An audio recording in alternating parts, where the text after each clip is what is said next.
Hicciitii namaa maaliif baasuun barbaachisa? Hicciitii hiriyaa keetii, hicciitii abbaa manaa keetii, hicciitii jaalallee keetii, hicciitii hiriyaa kee kan yeroo gammaddu, kan yeroo gadditu, kan yeroo ati kufte lafaa osoo qabu hicciitii kana maaliif baasuun barbaachisa? Assalamu alaikum warahmatullahi wabarakatuh. Kam jirtu nagaa keessanii fi keessanii isin jecha anis nagaa goote alhamdulillah galata rabbii. Asuma video kana like, share, subscribe godha. Please obboleeyyan kiyya hordoftoota kiyya warroonni subscribe, like, share godhin boota diimtuu san tokkodhaan subscribe godha. Achumaan notification san tokkodhaan ol godha. Akka videoon kiyya yeroo hundumaa isin bira gahu na jajjabeessaa isiniin jechuu barbaada. Obboleeyyan kiyya hordoftoota fi kabajamtoota kiyya akkuma beekamu wantoonni nuti har'a qabannee isin dhiyaanne icciitii namaa maaliif miidiyaa irratti baasuun barbaachise? Icciitii namaa yookiin hiriyaa kee yookiin abbaa manaa kee yookiin immoo tuyyuu obboleettii kee, obboleessa kee, maatii kee keessaa namoonni akkana icciitii namaa baasan kuni sirrii miti jechuudha. Maaliif hojjetan obboleeyyan kiyya? Gaafii kanarratti kan dhiyaatu dubbachuu barbaade Sa'idoo fi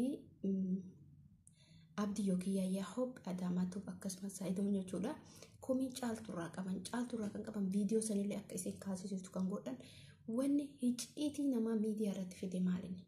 Tokko obboleeyyan kiyya kana jechuudha. Maaliif yoo jettan obboleeyyan kiyya icciitii namaa miidiyaa irratti fiduun abadan hin barbaachisu. Keessattuu namoota si jaalatan, namoota yeroo ati rakkatte si bira dhaabatan, namoota waan guddaa siif dabarsan, namoota si gorsan, namoota sitti dhugaa nama jechuun nama ila mallaqa kennaa mallaqa osoo hin taane ilmi namaa nama si gorsu. Fakkeenyaaf gorsi caaltuu gorsan baay'ee nama gammachiisa. Obboleeyyan kiyya caaltuun Yamanii keessa turte maaliif biyya Arabaatti deebite? Yamanii keessa hamma turte hin beekti, waraqaa qabdi. Ammas garummaatuyyuu caaltuun viidiyoo kana kan waraabdeef yookaan ijoollee kana achitti deebitee surprise isaan godhuu dandeetti. Tarimmoo yookiin Dubaay, Qatar, Saudi Arabiyaa, Kuwait deemuu dandeetti. Nama fiizaa naa hojjeteeti. Garuu mucattiin kun maaliif biyya Arabaatti deemte? Sirriidha. Maaliif yoo jettanii maal biyya Arabaatti deemu hin barbaachisu. Nuti shamarran hamma yoomii dalannee eessa geenya mataa keenyarraa ilaalaa. Isin immoo kan waan hundaa beektu hamma kana mootuyyuu jiruun koontiraataa immoo hamma jiraatan beektan jechuudha. Namoonni isaan isinii kafalan xiqqoodha. Maaliif biyya Arabaatti deebite? Ijoolleen hedduu yeroo hundumaa biyyoota Arabaan deemanii biyya keessa jira. Ijoolleen hedduun fiizaa si hojjannee si ergina. Tariyoo odoo iqaamaa baafattee deemtee bareeda ture. Garuu iqaamaa baafachuun baay'ee ulfaata. Asirratti maal dubbachuu barbaade? Obboleeyyan kiyya, obboleettii kiyya, dhiiras ta'ee dubartiis ta'ee namoonni keenya yeroo ammaa kana mistira namaa baasuuf baay'ee tattaafatan jechuudha. Namoota hedduu argaa jirra. Namoota hedduu kan maan sitti dhiyaate hiriyyammaan ta'e akkatti sitti dhiyaatu mistira yookiin immoo siyyuu wanna xiqqishuu gufuu, wanna xiqqishuus eeggattee, wanna xiqqishuu sanii miidiyaa irratti si baasuuf tattaafate maaliif barbaachise? Maaliif miidiyaa irratti nama baaftan? Haasa'a keessan haasa'amu maaltu miidiyaa gubbaasiif ittisiise? Fakkeenyaaf ani hiriyaa takka qabu jenne yookiin waa'ee jaalallee kiyyatti haasa'a yookiin waa'ee jaalallee sitti haasa'u yookiin waa'ee abbaa manaa kiyya yookiin waa'ee abbaa manaa sitti haasa'u. Kun immoo amma gisee ammaa maal ta'e fuudhamee miidiyaa marra geessama. Akka Mansuur Jamaal jedhe dhugaa namni sun jechuudha maal jedhee dubbate misijji namaan dubbisu. Misijji namaan dubbisu misijji namaan deebisu jedhe. Asitti dubbii kana maaliif akkas jedhee misijji namallee deebisuu didee maaliif dubbisuu dide? Wantoonni achi keessa jiran hedduudha. Kasi arrabsu jira, kasi jaalatu jira, baqa gorsallee qaba. Garuummoo namni gisee ammaa jedhe. Namni gisee ammaa misijjii tokko yeroo ati maxxansitee misijjii san fuudheetiin koppi godhee miidiyaa irratti baasa. Asirraa maal barannaree nutis barumsa nuuf ta'a. Namni yeroo ammaa kan haasaa walii tuffatu otoo hin taane haasaa walii dhageeffatee hojjenne barumsa guddaa walirraa baranna. Gisee ammaa kana immoo mistira namatti hin haasa'in. Abbaa manaa keetittuu haasa'uun hiriyaa jaalatu tokkotti shamarranis ta'e dhiiras ta'e haasa'uun hin ulfaata. Gisee ammaa kana dhuguma isaa yoo dubbanne jechuudha. Maaliif irree fuudhameetiin gara miidiyaa irratti geeffama. Nuti asirraa maal barannaree yeroo ammaa kanarraa qabnee haasa'a namatti garaa himachuu, nama waa jechuu, rakkadhee na gargaarii jechuun ulfaatee jira. Jechuun rakkattee miidiyaa irratti qabaatee dubbattu waa tokko rakkoon qabu dhibbumaan dhibbattu inni ifa jechuudha.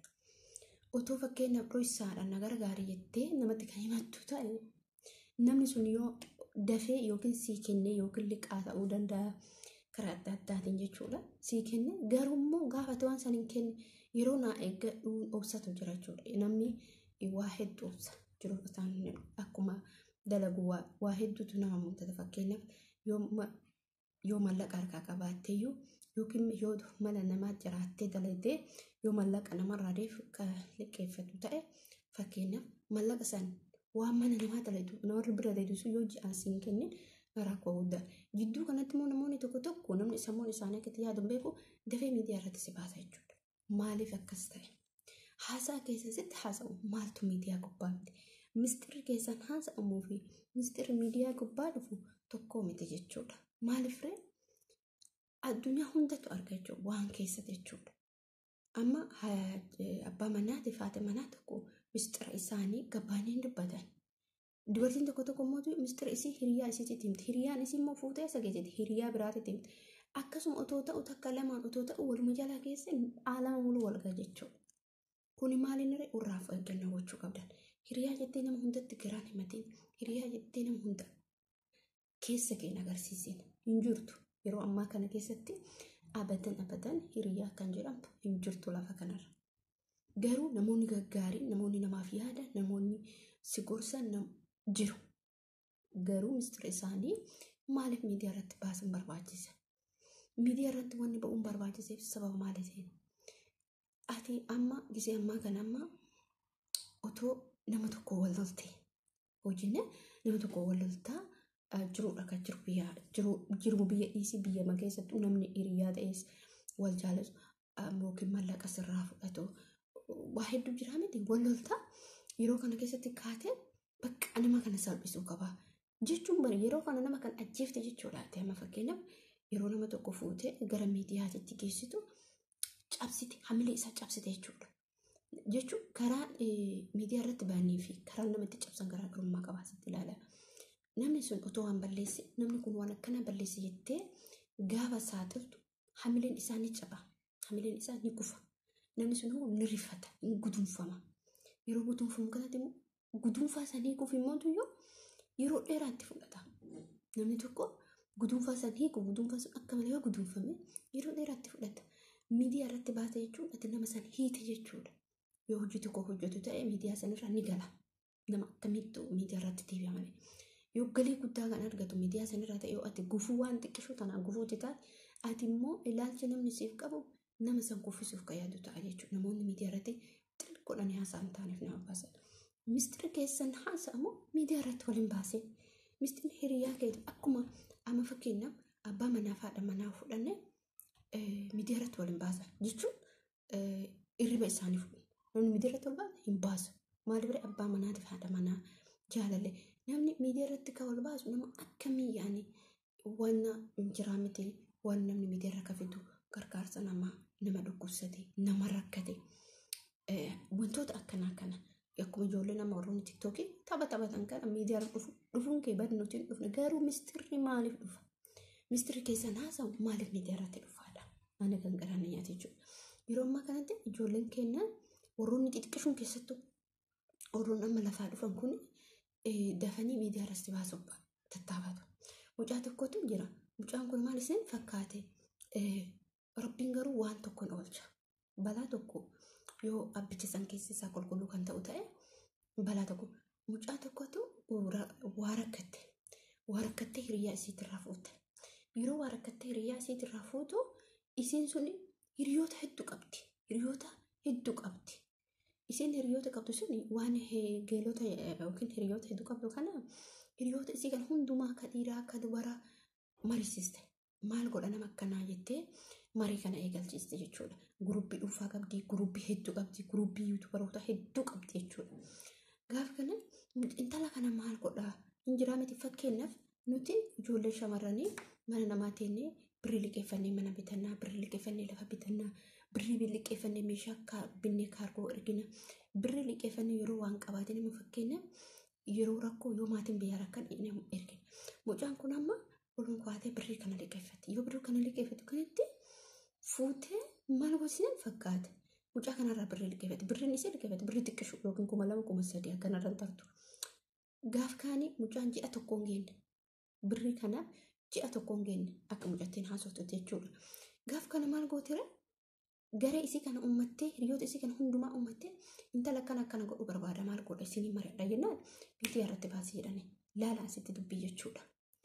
Garuu hiriyaa isii turte beeka ijoollee isii hiriyoota sanarra yookiin intala kanatu waliin waggaa dheeraa ture. Amma maal jedhanii warroonni baay'ee sun miidiyaa irratti baasii maqaa isii balleessi miidiyaa tokkoo miti xixiqqishoolee tana otoo hin taane miidiyaa guddaa irratti baasii ani subhaanallah laala asitti obboleeyyan kee waan xiqqishoo yookiin birri 2,000 yookiin 3,000 jettee mucattii tana hamilee cabsuuf yaalte dhiiratti simtee dubaratti simtee jechuudha. Gaaf kana ummata san hunda keessa rabbiin immoo nama tokkicha aqlii qabu keessa kaa'e aslaana maaliif akkas ta'e namni suni qulqulluu ta'uu isaa hubadhe namni suni qulqulluu eenyu akka ta'u onneen isaa akka nama santi sharriyyaan akka mallaqa sanyaachuuf hin deemne hubadhe. Gaaf kana maal isin fakkaate rabboleen kee achi keessa aalama san hunda guruuppota nama gara wayi kuma jechuun dhibbaa gama walitti fuudha guruuppii kana bootaa hedduu jirti mucattiin jechuudha. Gaaf kana achi keessa akka beeqilaan gisee shimmoo godhan yookiin bireddistii tokko keessa beeqilaa tokko yookiin lamatu naxaa ba'a oduu milchaatiin ba'a. Maaliif irra amma dubbiin kun maal ta'eera ijoollee guruuppii isiisan hunda keessa nama tokkicha rabbiin isaan keessaa baraarse nama tokkicha kan dhugaa dubbatu argame achi keessatti. Namni dhugaa dubbatu suni maal jedhe isinitti fakkaata mallaqa mucaa kanaa 1,000 kuma takka 2,000 anuu hin kafala mucaa kana miidiyaa gubbaratti hin baasan jetteen. An dubbii kana maaliif kaase waan xiqqishuu jettanii ilma nama hamilee cabsuuf hin deemina. Keessattuu ijoollee yuutuubara lafaa dhufaa jirtan tiktookara lafaa dhufaa jirtan xiqqishuu tanaa jettee ilma namaa galaafatuuf hin deemin. Gaafa kana maal isinitti fakkaata mucaan dhufaa jirtu sun nama reefuu dhufaa jiru akkananii dhageetti jechuudha. Nama yaani waa yuutuubii nama onneen isii garuu imaana qabdi rahmata yaatti onneen isii qulqulluudha. Maaliif mucaan sunillee otoo akkuma ummata isii walitti qabate isa wajjin godhi jetteeni abbichi isiin godhuuf teettu sun immoo uummata tokko quban qabu subhaanallah waa tokko quban qabu. Mee rabbii kana laalaa rabbiin bara akkatti nama onneen isaa qulqulluu taate wallaahi dhasii yoomiyyuu taana yoo asiin billaa sitti naquuf deeman rabbiin akkatti sirra dhaaba sababni illee keessi kee qulqulluu waan ta'eef. Akkuma mucaa gaafa dhiyoota nama mucaa suuditti nama ajjeese mucaa sanka isa gargaari nama isa beeku otoo taane nama isa beeknina. Hojii rabbii akkana. Intalli kunillee otoo mucaa san miidiyaa irratti baasee bittinneessee hamilee isii cabsaa akka isin miidiyaa irraan dhufni godhe jettee otoo tattaafattu booda rabbiin isii harkaa fashaleesse. Isii harkaa fashaleessuun rabbiin daa'ima san fidee mucaa san fidee isii mucaan sun garuu mucaa xiqqoo na fakkaatte. Kanaaf jechuudha namni haasa'aa keessa waa walitti hima haasa'aa keessa kanaaf maal isin jechuu barbaade wanni feete otoo galte nama tokko miidiyaa irratti isaan baaseen wallaahi boru rabbiin si salphisa jechuudha. Sababni illee maaliif yookiin namni sun dhabee yookiin rakkatee ta'a yookiin qabaates yoo si dhorgatellee ila hiriyaatti himatte yookiin immoo hiriyaa takka lama aalama hunda walitti qabdee nama mariisiftee akkana godhoo jette keessattuu hiriyaa ta'e kan jaalattutti waan akkana godhaate.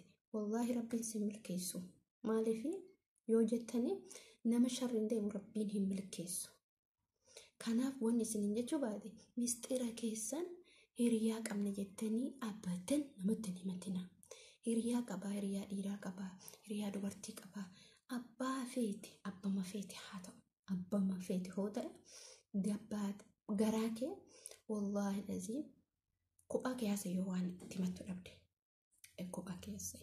Maaliif maal jedhe isin fakkaata mucaa wayii namni yeroo rakkate bar mukattis dhagattis haasa'a. Maaliif akkas ta'eme yeroo rakkate mukattis dhagattis waan haasa'uuf waa harkaa dhabeeti yookiin immoo nama garaatti himatu dhabeeti isin hagalu obboleeyyan kee.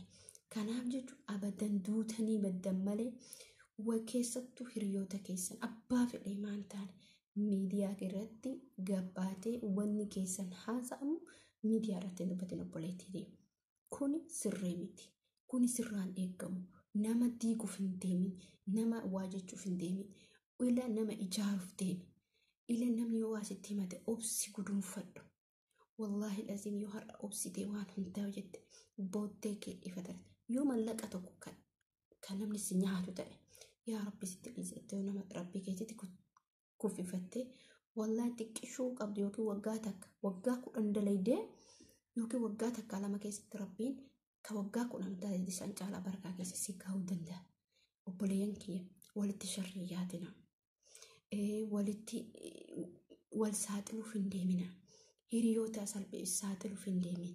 Hiriyaa dhiiraa, hiriyaa dubartii.